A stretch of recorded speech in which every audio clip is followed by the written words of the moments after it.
If you heard a strange, almost lullaby-like song coming from outside your window, would you go down to investigate? Or would you just stay in your bed and say, that's not my problem? Let me know what your answer is. Anyways, welcome back to more scary tales of the Elder Scrolls. Welcome back, dear reader, to another volume of Scary Tales. I write to you today from the inside of the mysterious and miraculous town of Markarth. Built long ago by the vanished dwarves, the city has survived for centuries. It now serves as a home to a group of Reach clans united under Ard Kedok, a Reach warrior of some repute. Ard is the first chief to unite the Reach under one banner since his cousin, Leovic, did so. After the success and popularity of your fair scribe's last tome of tales, both unresolved and unexplained, Scary Tales of the Duradok Mountains, your traveling telltaler was invited to the city of Markarth by none other than Ard himself. The Ard hopes to correct the impression that the Reach folk are barbarians, an impression your fair scribe never meant to convey, of course, and remind all my readers that the people of the Reach, like all peoples, have a grand culture and rich tradition of storytelling. And so, against the advice of both my patrons and my fellow scribes, I undertook the long and perilous journey to Markarth to meet with the Ard and immortalize the long-told tales of his people. Below are 3 accounts of strange and unexplained events in the Reach from the Reach folk of Markarth themselves, collected for the first time by one humble scribe. So settle into your favorite chair, grab yourself a mug of mead, light the lanterns against the dark of night, then read on, if you dare. The Fish People in the Dark Places. Our first tale comes from a Reach veteran, or history keeper, whose tribe lived in the mountains above Markarth for decades. Many years ago, she said their scouts reported sightings of a startlingly humanoid creature coming and going from the caves below where the clan lived. At first, the clan thought these creatures were to be goblins, yet these goblins were hairless, eyeless, and had dead, gray skin, like that of a fish. These fish people, as the clan took to calling them, had never approached the camp and never attacked any Reach folk. Yet the clan refused to take chances with such obvious abominations. The clan chief formed a war party and led it into the caves below, determined to force out these fish people and secure her clan's territory. Yet the party encountered no resistance. Even after they searched all the caves, they found no sign of any fish people inside, despite their scouts' report that a number have entered the caves mere hours before the party arrived. Later that night, in the darkest hour before the morning, the first attack occurred. Several Reach folk were silently murdered, their bodies left gruesomely displayed, while others disappeared entirely.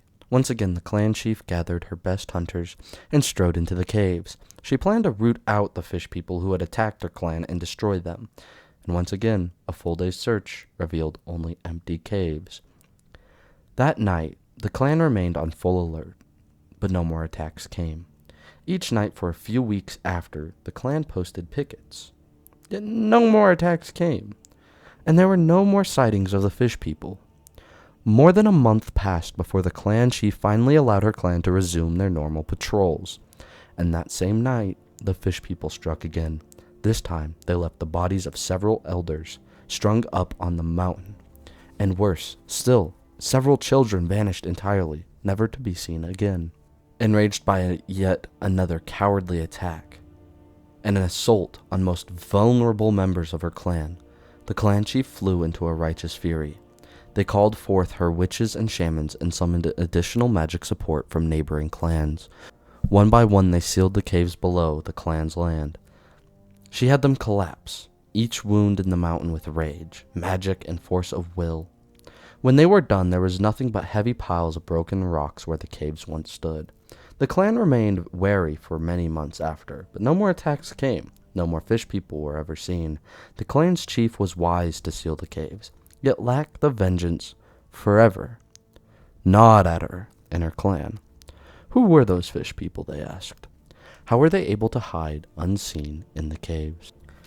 This tale comes from Markor, a Reach scout I met in River's Bounty Inn. He relayed a moving tale of music, youth, and tragedy. Read on, dear patrons, and decide if you dare believe this young scout's tale.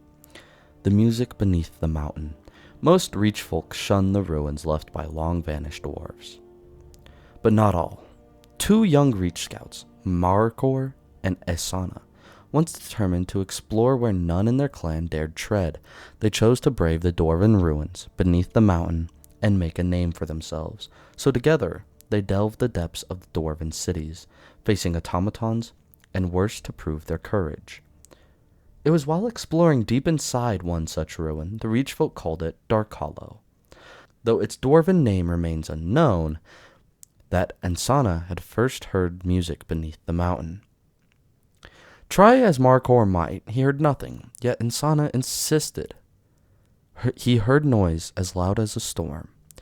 She said it was everywhere. Ansana tried to often describe the music to Markor as the song of a brass bird singing in dark place, and the symphony of cogs and rocks, and the hymn of steam and fire. Yet though she followed the sound beneath the mountain, and Markor followed her, neither ever discovered the source of the mysterious music.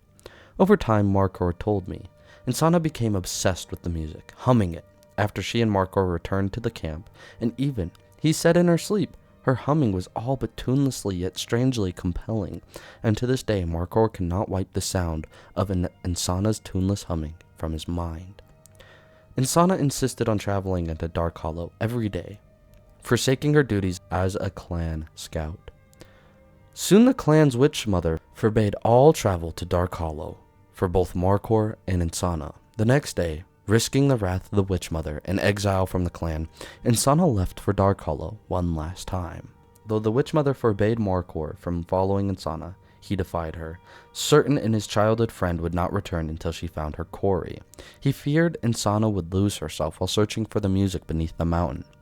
Music only she could hear. He feared she would go deep and never emerge. Markor found Ansana's pack outside the ruin and went far inside as he could. Markor's search ended in tragedy in the end. He found Ansana, his childhood friend, was a smile scrawled on an animal skin left in the deepest part of Dark Hollow. A sorrowful Markor understood the meaning of the drawing perfectly, and it broke his heart. I found it, the scrawled drawing said. It was the last message Ansana left behind for her best friend. Ansana was never seen again. The Reach folk of Markarth have many dark and harrowing tales of mystery and magic, so many that your humble scribe had difficulty deciding which tale to record first. Yet all of the tales told over the fire on the night I was allowed to listen in. The tale of the bleeding tree is the most unsettling and strange. Enjoy. The Hunter and the Bleeding Tree. The story is older than most ancient Vestron, passed down from clan to clan over generations, and there are many variations, but they all begin the same.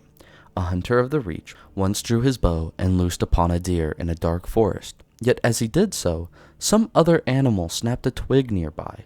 The deer, startled by the loud crack, leapt into motion, leaving the hunter's arrow to embed itself into a tall and ancient tree. Cursing his fleeing supper and rotten luck, the hunter went to retrieve his arrow. Yet when he approached the tree, he found the oddest sight. His arrowhead, sharp and true, had buried itself in the bark of a tall and tangled tree. And from the tree's wound, a fresh stream of bright red now flowed. At first the hunter was certain it was some kind of colorful sap, but the closer he looked, the more certain he became the tree was dripping blood. A single taste from the red flow running down the bark confirmed this. This tree struck by his arrow bled bright, salty blood. The hunter was perplexed. Determined to uncover the truth, the hunter pulled out his knife and stabbed the tree. His fine bone blade, honed and sharp, cut straight through its warm bark. More blood flowed from each wound he inflicted, and the hunter was unable to understand how a tree could bleed. Stabbed again and again.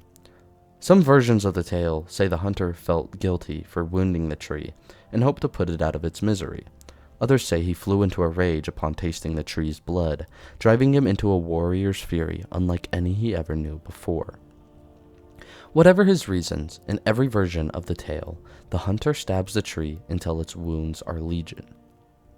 The pool of blood at its base grows deep enough to lap at his ankles. Exhausted from his assault on this tree that should not bleed and will not die, the hunter retrieves his arrows and leaves determined to find his clan and tell them what he has seen. The hunter must know if he has gone mad. The next day, the hunter and his clan returned to the place where he found the bleeding tree. Yet there was no tree. Only a puddle of darkened blood remained, dried and brickish, devouring the sunlight, pouring through a hole in the canopy. A hole the hunter swore to his clan was not there the day before. The hunter's fellow clan members then mocked him, assuring him the blood had come from some dying animal. Yet even they were hard-pressed to think of any animal that could leave behind a pool of blood so large and yet no corpse. There were no tracks, no depression from the body, just the round, brackish pool. Over time, the clan and even the hunter who had wounded the tree put the matter aside. Soon it became nothing more than a tale for the campfire, until exactly 1 year had passed since the hunter wounded the strange tree.